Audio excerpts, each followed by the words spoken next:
দুনিয়ার দামি ব্যক্তিদের উপরে গোলাপ আতর গোলাপ ছিটায় ফুল ছিটায় মানুষ, আর আপনারা এত দামি, আপনাদের উপর রহমত এবং সাকিনা বর্ষণ করতেছেন খোদা আল্লাহ পাক নিজে।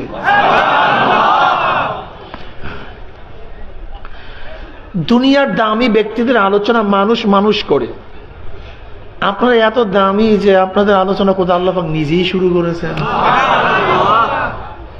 وعن أبي هريرة رضي الله تعالى عنه وعن أبي سعيد الخدري رضي الله تعالى عنه أنهما شهد على رسول الله صلى الله عليه وسلم أنه قال لا يقعد قوم يذكرون الله تعالى إلا حفتهم الملائكة وغشيتهم الرحمة ونزلت عليهم السكينة وذكرهم الله في من عنده رواه مسلم। এই মাজলিস অনেক গুরুত্বপূর্ণ, অনেক দামি। আমি সবসময় জিকিরের মাজলিসকে ধোলাই কারখানা বলি। দুনিয়ার ধোলাই কারখানায় জামা কাপড়গুলি পরিষ্কার করা হয়, ময়লা জামা কাপড় যখন ধোলাই কারখানায় দিবেন একেবারে সাফ, ময়লার কোনো চিহ্ন থাকে না, ঠিক না? দুনিয়ার ধোলাই কারখানায় জামা কাপড় পরিষ্কার করা হয়, আর আখিরাতের ধোলাই কারখানায়, জিকিরের ধোলাই কারখানায় গুনাহ সাফ করা হয়।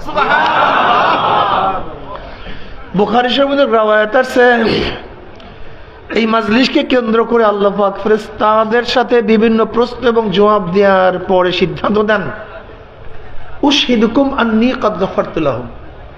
ফেরেশতারা সাক্ষী থাক, গোটা মাজলিসের বান্দাদের গুনাহ খাতা আমি সব মাফ করে দিয়েছি। যারা হালকা জিকির ছেড়ে দিয়েছেন, হালকা জিকিরে যান না, আপনি কি জানেন হালকা জিকিরে যাওয়ার ফজিলতটা কি? আপনি জানেন? নবী আলাইহিস সালাতু ওয়াস সালাম ফরমান, মা মিন কওমিন ইসতামাউ ইয়াসকুল্লাহ তাআলা লা ইউরিদুনা বিযালিকা ইল্লা ওয়াজহাহু ইল্লা নাদাহুম মুনাদি মিনাস সামাই আন কুমু মাগফুরাল লাকুম ক্বাদ বুদ্দিলাস সাইয়্যাতুম হাসানাত। যখন জিকিরের মাজলিস থেকে বান্দা মাজলিস ছাড়তে থাকে, আহ্বানকারী ফেরেশতারা আসমান থেকে ডাক দেবে, এ জাকিরিন, সুসংবাদ শোনো, আল্লাহ পাক তোমাদের গুনাহ খাতা মাফ করে দিয়েছে। শুধু মাফ করছে তাই নয়, তোমাদের সমস্ত গুনাহকে আল্লাহ পাক নেকের দ্বারা পরিবর্তন করে দিয়েছে। জানেন হালকা জিকিরের দামটা কি? লাইয়াব আসানুল্লাহ ওয়ামান ইয়াউমাল কিয়ামা ফি উজুহিন নূর আলা মানাবির লুলু ইয়াকবুতুহুমুন নাস লাইসু বিআনবিয়া ওয়ালা শুহাদা قال العربي هل هم لنا نعرفهم قال رسول الله صلى الله عليه وسلم هم المتحابون في الله من قبائل شتى وبلاد شتى يستمعون على ذكر الله يذكرونه। কিয়ামতের ময়দানে আল্লাহ পাক একদল সম্প্রদায়কে উঠাবেন, এক জামাত উঠাবেন, এক কাফেলাকে উঠাবেন, যাদের চেহারা নূরে আলোকিত হয়ে যাবে। আস্তে কয় সুবহানাল্লাহ। ফি উজুহিহিম নূর, চেহারা নূরে ঝলমল ঝলমল করতে থাকে, মনে হয় যেন পূর্ণিমার চন্দ্র উদিত হয়েছে। আলা মানাবির লুকলু জাবারজাদ সামারাত, সবুজ ইয়াকুত পাথরের দ্বারা নির্মিত এক সিংহাসনের অধিষ্ঠিত থাকবেন। মনে হয় যেন গোটা দুনিয়ার রাজ অধিরাজ মাসনাদের মধ্যে বাদশাহী করতেছে। আলা মানাবির লুকলু ইয়াকবুতুহুমুন নাস, যাদের মর্যাদা দেখিয়া কিয়ামতের ময়দানে মানুষ আফসোস করবে, ঈর্ষা করবে, এ ব্যক্তি তো দামি কেন, এত সম্মানিত কেন, চেহারা উজ্জ্বল, সিংহাসন অধিষ্ঠিত। সাহাবারা মনে করছে এত নবীদের বা শহীদদের। সাহাবারা কি মনে করছে? এই মাত্র যাদের প্রশংসা করলাম, যাদের চেহারা উজ্জ্বল হবে, দামি সিংহাসনে বসা থাকবে, সাহাবারা কি মনে করছেন? এরা হয়তোবা নবী হবে অথবা নবী আলাইহিস সালাম। বুঝতে পারছেন যে আমি যেই যাদের তারিফ করতেছি, প্রশংসা করতেছি, সাহাবারা মনে করতে নবীদের প্রশংসা অথবা শহীদদের। নবী কি বললেন? লাইসু বিআনবিয়া ওয়ালা শুহাদা। আমি এইমাত্র যাদের প্রশংসা করতেছি তারা নবীও না, শহীদও না। এখন এক আরব ব্যক্তি আশ্চর্য হয়ে গেছে, আল্লাহ, যাদের মর্যাদা এত, চেহারা উজ্জ্বল, সিংহাসন অধিষ্ঠিত, অথচ এরা নবীও না, শহীদও না, কারা? এবার নবী আলাইহিস সালাতু ওয়াস সালাম পড়লেন না সাল্লাল্লাহু আলাইহি ওয়াসাল্লাম, এবার জবাব দেওয়া শুরু করলেন তারা কারা, তাদের পরিচয় দেওয়া শুরু করলেন। হুমুল মুতাহাব্বুনা ফিল্লাহি মিন কাবাইলি শাত্তা ওয়া বিলাদিন শাত্তা ইয়াস্তামিউনা আলা যিকরিল্লাহি ইয়াযকুরুনাহু। তার ওই সমস্ত সম্প্রদায় যারা বিভিন্ন গোত্রের থেকে, বিভিন্ন এলাকার থেকে, বিভিন্ন বংশের থেকে মাওলার মহাব্বতে জিকিরের উদ্দেশ্যে একত্রিত হয়ে মাওলার জিকির শুরু করিয়া দিয়েছে। কি হালকা জিকিরের সাথে হাদিসের মিল নাই? অর্ধেক না হুবাহু? এরপরও জিকির করবেন না, হালকা পছন্দ হয় না। যাই হোক, এই মাজলিস অনেক গুরুত্বপূর্ণ, অনেক দামি। বয়ান সংক্ষিপ্ত করব। আমার তো অনমন, খুব খেয়ালের সাথে বয়ান শোনাচ্ছি। দুনিয়া কিয়ামত হয়ে যাবে, ওই দিকে খেয়াল থাকবে না, আমার খেয়াল থাকবে কোন দিকে? প্রথম প্রশ্ন, নবী রসুলগণ দুনিয়াতে আসছেন কেন? এই মাসালা হল করতে হবে। নবী রসুলগণ দুনিয়াতে কেন আসছেন, এই মাসআলা যদি হল হয়ে যায় হাজারো প্রশ্নের জবাব পেয়ে যাবেন। নবী রসুলগণ দুনিয়াতে প্লেন আবিষ্কার করার জন্য আসেন নাই, ফাইটার বানাবার জন্য আসেন নাই, মিসাইল বানাবার জন্য আসেন নাই, ড্রোন আবিষ্কার করার জন্য আসেন নাই, কম্পিউটার আবিষ্কার করার জন্য নবী রসুলগণ দুনিয়াতে আসেন নাই। নবী রসুলগণ দুনিয়াতে কেন আসছেন? মানুষরূপী অমানুষদেরকে মানুষ বানাবার জন্য। কি বলছিলাম মুরব্বী? কম তো আমার হুশ নাই। কিন্তু নবী রসুলগণ দুনিয়াতে আসছেন কেন বলেন? মানুষরূপী অমানুষদেরকে মানুষ বানানো। এইটা আগে মনে রাখেন, না তো বয়ান বুঝবেন না। বলেন কিসের জন্য আসছে? ফেরাউন কি মানুষরূপী ছিল কি ছিল না? কিন্তু মানুষ না। ফেরাউনের চেহারা অবয়ব মানুষের মতোই, অন্য কোন আকৃতির না। ফেরাউন এই মানুষের মতোই, এই চেহারা, এই চক্ষু, এই নাক, এই কান, এই হাত, এই পাও, নাকি ভিন্ন ছিল? নমরুদের আকৃতি মানুষের মতো ছিল না, মানুষ রূপী, কিন্তু ছিল কি? অমানুষ। সাদ্দাদ মানুষ রূপী কিন্তু আবু জাহাল কিন্তু মানুষ রূপী, কিন্তু আসলে মানুষ না। এই মানুষ রূপী অমানুষদেরকে মানুষ বানাবার জন্য নবী রসুলগণ দুনিয়াতে আসছেন। ওমর ইবনে খাত্তাব রাদিয়াল্লাহু তাআলা আনহু ইসলাম গ্রহণ করার আগে তার চরিত্রটা কি ছিল?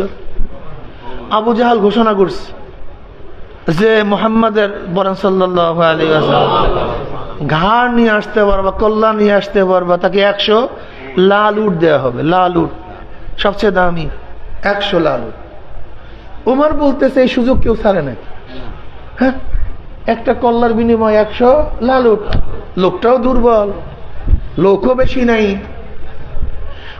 ওমর ইবনে খাত্তাব রাদিয়াল্লাহু ইসলাম গ্রহণ করেছেন, তখন মুসলমানদের সংখ্যা ছিল 39 জন, মাত্র 39 জন, 27 বছর বয়সে। নবুয়াতের 5ম নবুয়াতি বৎসর তিনি ইসলাম গ্রহণ করেছেন, ঠিক না ভাই? ওমর ইবনে খাত্তাব রাদিয়াল্লাহু তাআলা আনহু যখন ইসলাম গ্রহণ করেছেন তখন যে সংখ্যা থেকে মাত্র 39। তাহলে মুসলমানের শক্তি আছে, ওমরের সামনে কি?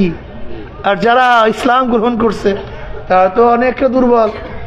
কেন? নবুয়াতের 4র্থ নবুয়াতির বৎসর তো অনেক হিজরাতি করছে। প্রথম হিজরাতের বৎসর, হিজরাতে আউয়াল যেটা হয়েছিল আবু সিনিয়ায়, এটা নবুয়াতের 4র্থ বৎসর। 5ম বছর হিজরাত করছিল। তা মুসলমান যা আছিল তো হিজরাতই করছে অনেকটা। কয়জন মুসলমান আছে? এই সুযোগ কে ছাড়ে? নাঙ্গা তলোয়ার নিয়ে রওনা করছে। আচ্ছা বলেন তো, নবী আলী সাল্লাল্লাহু আলাইহি ওয়াসাল্লামকে যে হত্যা করার জন্য রওনা করছে, লোকটা ভালো না খারাপ? আস্তে কথা কয়। দুনিয়ার মধ্যে সবচেয়ে নিকৃষ্ট কোন ব্যক্তি জানেন? দুনিয়ার মধ্যে সবচেয়ে নিকৃষ্ট যেই ব্যক্তি কোনো নবীকে হত্যা করে, এর চেয়ে নিকৃষ্ট কেউ নেই। মুশরিক বলেন, কাফের বলেন, যত কিছু বলেন, তাদের সবচেয়ে খারাপ যে ব্যক্তি কোনো নবীদেরকে হত্যা করে। আর ওই ব্যক্তি সবচেয়ে হতবাগা যেই ব্যক্তি কোনো নবীদের মাধ্যমে হত্যা হয়। অর্থাৎ নবীরা যাদেরকে হত্যা করে ওর সে নালায়েক কমবখ্ত আর দুনিয়াতে নেই।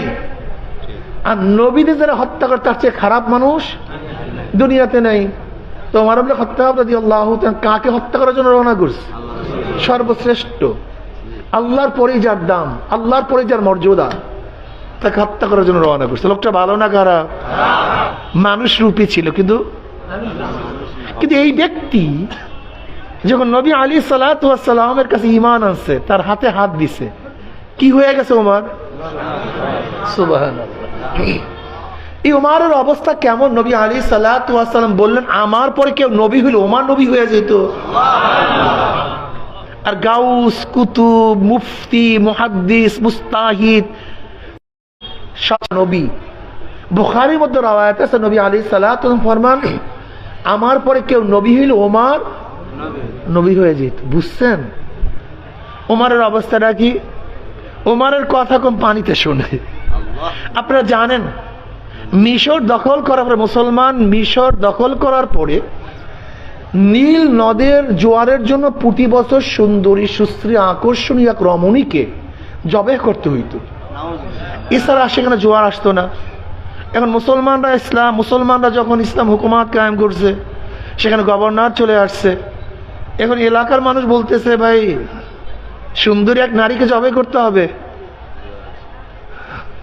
গভর্নর বলছে, হ্যাঁ এটা শিরক, এটা কুফরি, এটা হারাম, এটা জায়েজ নাই, বিনা অপরাধে কাউকে হত্যা করা জায়েজ নাই, সম্পূর্ণ হারাম। করলে করো, নাহলে জোয়ার দাও, পানি দাও। যেমন আপনাদের বরন্দ এলাকার লোক, পানি ছাড়া কোনো ফসল টসল কিচ্ছু হবে না। মিশরের মানুষের কৃষি নির্ভর ছিল ওই নীল নদের উপরে। যদি নীল নদে পানি আসে তো ফসল হবে, নাই তো সব কারবার ক্লিয়ার। কোন মুসিবত বলেন তো? ওদিকে হত্যাও করতে পারে না, অথচ পানিও নেই। মুসলমানরা তো সেই মুসলমান, তারা তো আসলে আপনার মতো আমার মতো ওই টুটকা ফুটকা ইমান না, তোমার মতো আমার মতো টুটকা ফুটকা ইমান না। আব্দুল্লাহ ইবনে হুযায়ফা রাদিয়াল্লাহু তাআলা আনহু হেরাক্কালের জমানায়, তখন তিনি রোমে গেলেন।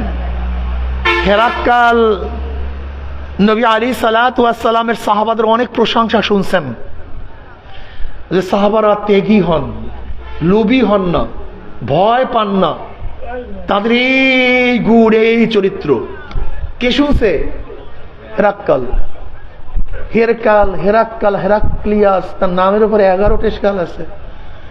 এই হেরাক্কাল রোমের প্রেসিডেন্ট ছিলেন, রোমের বাদশাহ ছিলেন। আব্দুল্লাহ ইবনে হুযায়ফা রাদিয়াল্লাহু তাআলা ঘটনা ঢোকার আগে হেরাক্কাল গভর্নরকে বলছে, যদি কোনো নবীর সাহাবী আমার এলাকায় আসে, আমার কাছে নিয়ে আসবো, আমি একটু পরীক্ষা করব। আমি কি করব? মুসলমানরা শুনি আমি মুসলমান আর এরা মুসলমান। বিশ্বাস করে আমি নিজেকে নিজে মুসলমান অনেক সময় পরিচয় দিতে আমার কাছে মিথ্যা মিথ্যা মনে হয়, যে আসলে কি আমি মুসলমান কি মুসলমান না। নিজের কাছে মিথ্যা মিথ্যা মনে। বিশ্বাস করেন অনেক সময় ইমানের যখন তাহকিক পড়ি, তখন আমার নিজের কাছে মনে হয় আসলে আমার ইমানের অবস্থাটা কি। আব্দুল হুযায়ফা রাদিয়াল্লাহু তাআলা রোমে গেলেন। রোমের প্রেসিডেন্টের বাহিনী তাকে অ্যারেস্ট করে তার সাথীদের সহ হেরাক্কালের কাছে নিয়ে গেছে।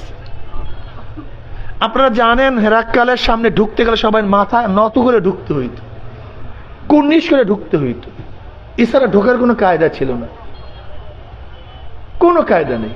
তার গেট এরকম ছিল, এই গেট এরকম ছিল যে সবাই মাথা নত করে অটোমেটিক ঢুকতে হয়। এই গেট বড় ছিল না তার জায়গায় ঢোকার সময়, গেটটাই ছোট ছিল, যেন কুর্নিশ দিয়ে তারপর ঢুকতে হয়। আজীব। এখন তার কাছে নিয়ে যাবে, হেরাক্কাল তো মসনাদের মধ্যে সিংহাসনের মধ্যে অধিষ্ঠ। আব্দুল্লাহ হুযায়ফা রাদিয়াল্লাহু তাআলা সামনে বসা, ঢুকতে হবে। মুসলমান তো আল্লাহ ব্যতীত কারোর সামনে মাথা নত করে না। মুসলমান আল্লাহ ব্যতীত কারোর কাছে মাথা নত। ও বুঝতে পারছে, আব্দুল্লাহ হুযায়ফা রাদিয়াল্লাহু বুঝতে পারছে ওর কারবারটা কি। আর ঢুকবে কিভাবে? ঢুকবে তো। উনি অবনত এক নব আবিষ্কার করছে। তিনি কি করলেন? আগে পাও ঢুকাইয়া দিচ্ছে, এরকম পাও ঢুকাইয়া তারপর মাথা পিছনে রেখে ঢুকছে। হেরাক্কালের ভাই তারা হয়ে গেছে অস্ট্রেলিয়া, এত বড় সাহস। তৎকালীন সময় দুইটা পরাশক্তি ছিল, রোম পারস্য।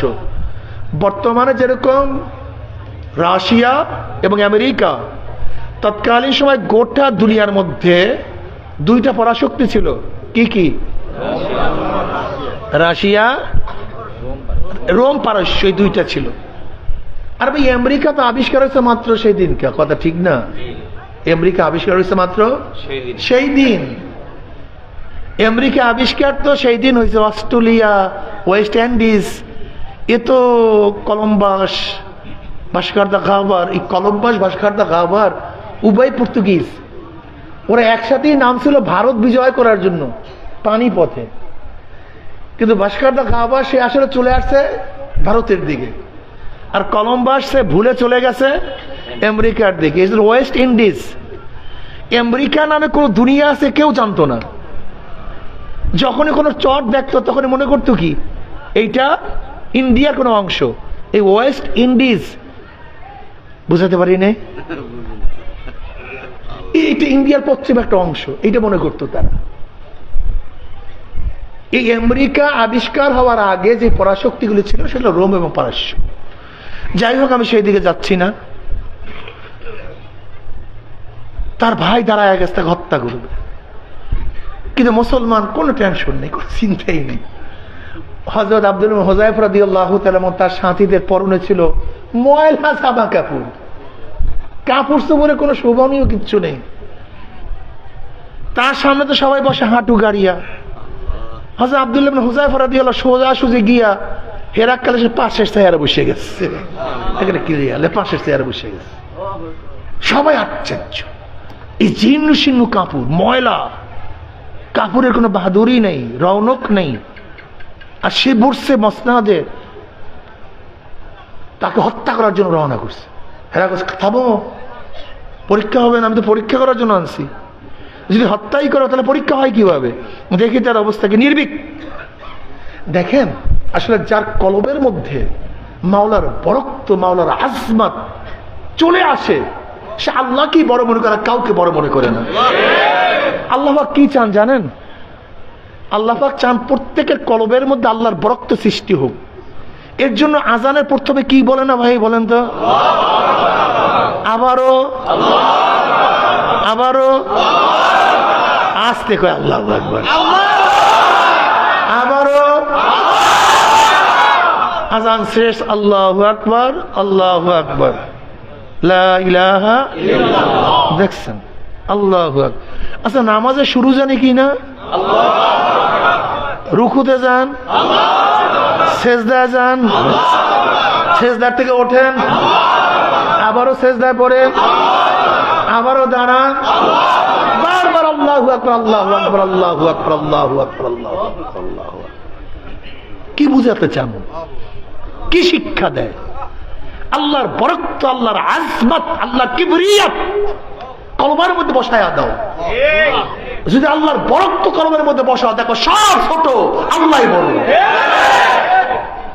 কিন্তু আমাদের মধ্যে আল্লাহর আজমত নাই দেখা সবাইকে বড় মনে করি। আর সাহাবাদের মধ্যে আল্লাহ পাকের আজমত, আল্লাহ পাকের বরকত কলবের মধ্যে থাকার কারণে কিচ্ছু না, কিচ্ছু না বলি। তুমি কে আর আমি কি? তুমি আল্লাহর মাখলুক, আমি আল্লাহর মাখলুক। ভাবটা, মজাটা কি! এদের ইতিহাস, এদের কথা শুনলেও মনে হয় যেন একটু কেমন জানি লাগে, ঠিক না? এরাই আমাদের আকাবের, এরাই আমাদের উত্তরসূরি, এরাই আমাদের পূর্বপুরুষ। এবার হেরাক্কেল বলছে, আব্দুল্লাহ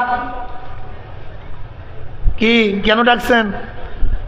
আব্দুল্লাহ একটা কাজ করো, আমি তোমাকে আমার রাজ্যের অর্ধেক দান করব, তোমাকে দিয়া দেবো, অর্ধেক মালিক বানায় দেয়। মুসলমান ভালো মতো সৈন্য, কয়টার ইমান আছে কি আছে না জানি না। রাজ্যের অর্ধেক দিয়া দেব, আমার বাদশাহের অর্ধেক দিয়া দেব, শুধু একটা শর্ত। বলে কি শর্ত? বলে ইমান ছাড়তে হবে। কি ছাড়তে হবে? আব্দুল্লাহ রাদিয়াল্লাহু বললেন, ওরে হেরাক্কাল, তোর রাজ্যের অর্ধেক গোটা দুনিয়া আমাকে দিয়া দিল, আমি ইমান ছাড়বো না, দুনিয়ার মধ্যে লাথি মারবো। তাহলে কাজ হবে না।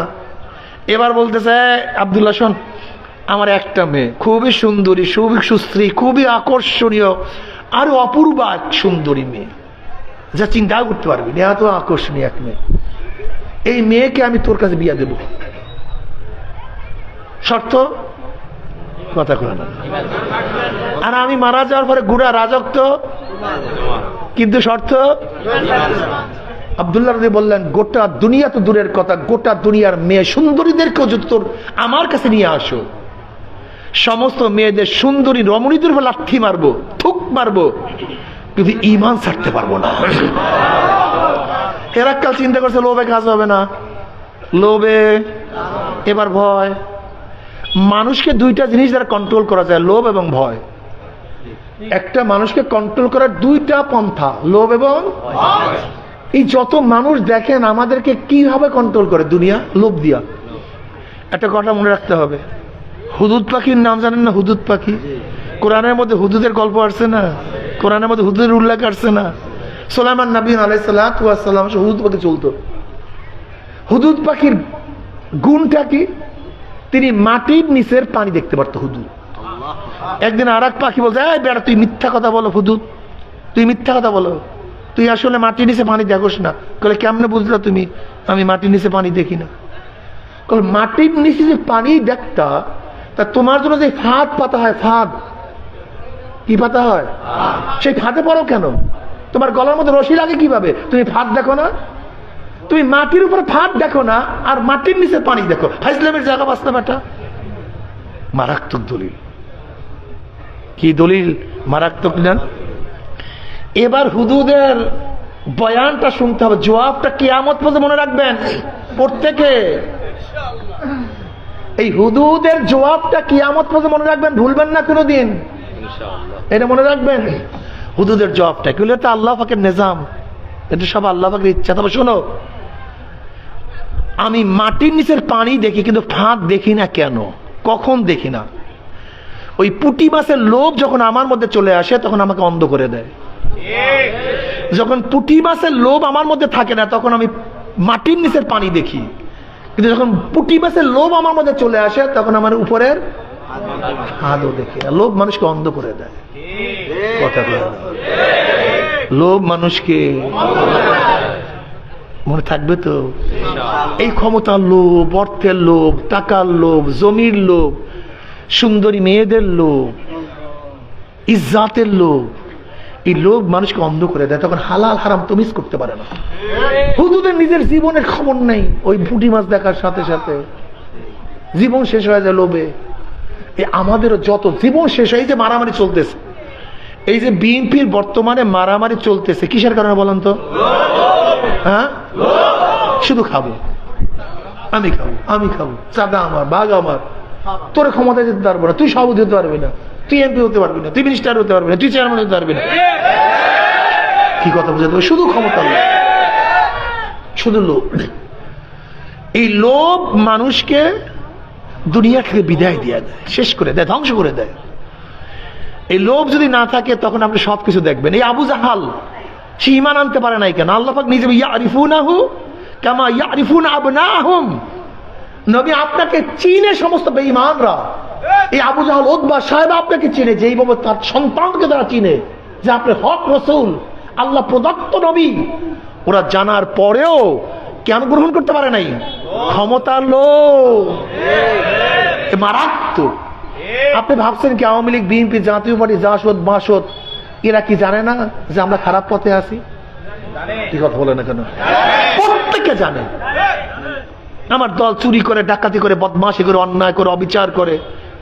আমরা হাজারো মানুষকে গাঁজা পান করাই, ফেন্সিডিল খাওয়াই, মদ পান করাই, হাজারো মানুষকে তাল দিয়া ডাকাতি করাই, চুরি করাই, খুন করাই। আমার কর্মীদের 10, 12, 15টা, 25টা, 30টা কেস থাকে, ওরা জানে না? হ্যাঁ, আরে কত মাসুম বাচ্চা, কত ভালো ভালো সন্তানগুলি, মায়া লাগে, কষ্ট লাগে। কত আমাদের দেশে ক্রিম ক্রিম ক্রিম ক্রিম স্বর্ণতুল্য অনেক হাজারো সন্তানেরা ওদের দলে গিয়ে ধ্বংস হয়ে গেছে। বুয়েটের আবরারকে কারা হত্যা করছে? এই বুয়েটের আবরার হত্যা করছে তার ছাত্র ভাইরা, সব বুয়েটের ছাত্র। আপনি জানেন বুয়েটে ভর্তি হতে গেলে কি ব্রেনের প্রয়োজন, কি মেধার প্রয়োজন, কত যোগ্যতার প্রয়োজন। সব ফার্স্ট কোয়ালিটির মেধাবী, সব ফার্স্ট কোয়ালিটির মেধাবী। এই মেধাগুলি ধ্বংস হয়ে গেছে এই সমস্ত ডাকাত, গুন্ডা, বদমাশ, খুনিদের দল করার কারণে। আবরারও শেষ, ওদের সবাই ফাঁসি হয়ে গেছে, 40 উপরে ছেলেদের ফাঁসি হয়ে গেছে। ক্রিম তুল্য, স্বর্ণ তুল্য আমার সন্তান, যারা বাংলাদেশের ভবিষ্যৎ, এই দলগুলি ওদেরকে ধ্বংস করে ফেলছে। এরকম একজন দুইজন না, হাজারো হাজারো। আন্নাস, নবী আলাইহিস সালাতু কি ফরমান, আন্নাসু মাআদিনু কামাআদিনি যাহাবি ওয়াল ফিদ্দা, খিয়ারুন ফিল জাহিলিয়াতি খিয়ারুন ফিল ইসলাম ইযা ফাকিহু। মুসলিমের মধ্যে রওয়ায়াত আসছে, নবী আলাইহিস সালাতু ফরমান, আন্নাসু মাআদিনু কামাআদিনি যাহাবি ওয়াল ফিদ্দা। মানুষগুলি, এই যে মানুষগুলি দেখেন না, এই সমস্ত মানুষগুলি স্বর্ণ এবং রূপার খনির ন্যায় খনি, সব স্বর্ণের খনি, সব রূপার খনি, সব খনি। কিসের খনি? এরা খনির চেয়ে অনেক দামি। খেয়ারুম ফিল জাহিলিয়াতি খেয়ারুম ফিল ইসলাম। যারা জাহিলি যুগে উত্তম, ইসলামের যুগেও তারাই ইজা ফাকিহু, যখন তারা দিন শিক্ষা গ্রহণ করে। আহারে, সব স্বর্ণ তুল্য। বিশ্বাস করেন, আপনারা ভাববেন না রিক্সাওয়ালার পোলা, খবরদার। ঠেলাওয়ালার সন্তান ভাববেন না এরকম, মুসির সন্তান, মেতরের সন্তান, খবরদার। হাজারো মেতরের সন্তান, হাজারো কুলির সন্তান, হাজারো নাপিতের সন্তান, হাজারো মাঝির সন্তান, জানেন তাদের অবস্থাটা কি? এই ডক্টর আবুল কালাম আজাদ, এই যে ভারতের প্রেসিডেন্ট, যিনি আণবিক বোমার প্রবক্তা, উনি কার সন্তান জানেন? একজন মাঝির। ওনার বাবা নৌকা চালাইতো, বিভিন্ন মানুষের কাজ করত, বদলা দিত। এই আবুল কালাম সে নিজেও নৌকা চালাইছে, একজন মাঝির সন্তানে আল্লাহ ব্রেন দান করছে। আম্বেদকর, এই যে ভারতের সংবিধান রচয়িতা আম্বেদকর, বাবাজি আম্বেদকর যারে বলে, নাম শুনছেন আপনারা? অনেকে তো জানি না, আশ্চর্য বিষয়। ভারতের যে সংবিধান রচনা করছে ওনার নাম আম্বেদকর, বাবাজি আম্বেদকর।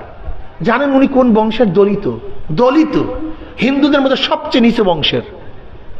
অথচ গোটা, এমনকি আম্বেদকর পড়াশোনা, হিন্দুদের মধ্যে কিন্তু নিয়ম আছে, আপনারা জানেন না অনেকেই, যারা দলিত বংশের, নিচু বংশে, তারা কিন্তু পড়াশোনা করতে পারবে না। দলিত বংশের নিচু ব্যক্তিরা যদি পড়াশোনা করে, দুষ্টা সবচেয়ে বড় গুনাহ, বহুত বড় পাপ। তা যেহেতু ব্রাহ্মণের পোলা পড়াশোনা করে, আর আম্বেদকর সে দলিত বংশের, সে পড়াশোনা করতে পারবে না, কিন্তু আল্লাহ কি দিছে? কথা কয় না। তা ব্রাহ্মণের সন্তান ঘরে বসে পড়াশোনা করে, সে বাইরে বসে শোনে। ব্রাহ্মণের ছেলের মুখস্থ হয় না, কিন্তু তার তো সব মুখস্থ হয়ে যায়। এবার মোটামুটি ওই ধোয়া ময়া করে পবিত্র করে উঠাইছে সে। আমি এই ঘটনা বলা উদ্দেশ্য না, আমার উদ্দেশ্য হলো সে দলিত বংশের, নিচু বংশে, কিন্তু আল্লাহ কি দান করছে? আপনাকে জানেন শাফি রহমাতুল্লাহ আলাইহির অবস্থা কি? শাফি রহমাতুল্লাহ অনেক গরিবের সন্তান ছিলেন, অনেক গরিবের। এমনকি ইমাম মালিক রহমাতুল্লাহ আলাইহি তাকে যখন ইরাকে পাঠাবেন ইলম শিক্ষার জন্য, ইরাকে আমার মতো টাকা তার কাছে ছিল না। ইমাম মালিক রহমাতুল্লাহ আলাইহি টাকা দিয়া, তারপর ভাড়া দিয়া পাঠাইছে, তিনি আমাদের ইমাম হয়ে গেছে। আপনি কি জানেন ইমাম ইউসুফ রহমাতুল্লাহ আলাইহি কোন বংশের? তার বাবা মা কি করতো? ইমাম ইউসুফ রহমাতুল্লাহ আলাইহি, যার কাছে ইমাম শাফি রহমাতুল্লাহ আলাইহি ইমাম মালিক রহমাতুল্লাহ পড়ার জন্য পাঠাইছেন। ইমাম মালিক রহমাতুল্লাহ আলাইহি ফিকহ শিক্ষার জন্য ইরাকে ইমাম শাফিকে পাঠিয়েছেন কার কাছে? ইমাম ইউসুফ রহমাতুল্লাহ আলাইহির কাছে। এই ইউসুফ রহমাতুল্লাহ আলাইহি তখন ছিলেন না, ইন্তেকাল করছেন। ইমাম মুহাম্মদ রহমাতুল্লাহ শাগির্দ হয়েছেন কে? ইমাম শাফি রহমাতুল্লাহ আলাইহি। ইমাম শাফি রহমাতুল্লাহ আলাইহি আমাদের ইমাম মুহাম্মদ রহমাতুল্লাহ আলাইহির ছাত্র। এই ইমাম ইউসুফ রহমাতুল্লাহ আলাইহি তিনি একজন ধুফির সন্তান ছিলেন। ধুফি, তার বাবা মা ধুফাগিরি করত, কিন্তু আল্লাহ পাক কি দান করছেন? কাজে কাউকে ছোট মনে করবেন না। বিশ্বাস করেন, এই ধুফার ছেলে, ঋষির ছেলে, কামারের ছেলে, রিক্সাওয়ালার ছেলে, এদের ছোট মনে করবেন না। আল্লাহ পাক এদেরকে অনেক মেধা দান করছে, কিন্তু আমরা মেধাকে কাজে লাগাতে পারি না। সমস্যা এদেরকে কি করি? গাঁজা খাওয়াই দিই, এদেরকে ফ্যান্সিডিলের মধ্যে ঢুকাই দিই, এদেরকে মদের মধ্যে ঢুকাই দিই। আর আমি মনে করি কোন কাউকে হত্যা করার চেয়েও যদি কেউ কাউর মধ্যে নেশা ধরাই দিতে পারে, এর চেয়ে খারাপ আর কিছু নেই। কেউ যদি কাউকে হত্যা করে, বা শেষ, কিন্তু নেশা ধরাই দেয়, ও শেষ, ওর বাবা শেষ, ওর মা শেষ, ওর স্ত্রী শেষ, ওর সন্তান শেষ, সমাজ শেষ, দেশ শেষ। দেখছেন বর্তমান স্বরাষ্ট্র উপদেষ্টা কি বলছে? ভারত ফেন্সিডিল বানায়, নিজেরা খায় না, সব বাংলাদেশে পাঠায়। কারণটা কি? আপনি কি দেখছেন এই 16 বছর নেশার অবস্থাটা কি? কারণটা কি? যে জাতির মধ্যে নেশা ঢোকে সেই জাতি আর কোনোদিন উন্নতি করতে পারবে না। পরিকল্পিত ভাবে আমাদেরকে ধ্বংস করার চক্রান্ত চলতেছে, আপনারা জানেন না। আপনাদেরকে কি দিছে? একটা রাস্তা দিছে।